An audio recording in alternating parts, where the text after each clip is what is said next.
Компания «Лорб» стала одним из предприятий, где госкорпорация «Росатом» внедряет проект «Эффективный регион». Сегодня эксперты «Росатома» посетили одно из структурных предприятий объединенного пароходства – Жатайскую базу технической эксплуатации судов, где полным ходом идет внедрение проекта. Они напрямую ознакомились с рабочим процессом, осмотрели цеха, а также побывали на строительной площадке судоверфи. Главная задача экспертов – повышение эффективности работы предприятий. Жатайская база на техническом обслуживании имеет более 120 единиц флота, и оптимизация процессов обслуживания судов – первостепенная задача в рамках нового проекта.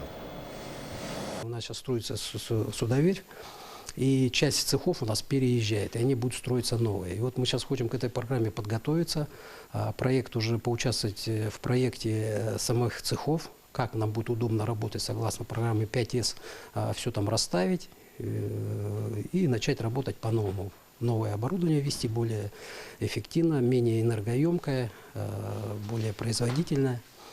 Минимизировать человеческий труд, потому что мы еще как с годов тех советских таскаем большинство все руками. У нас логистика очень плохая, не предусмотренная, где-то тракторами подтаскиваем.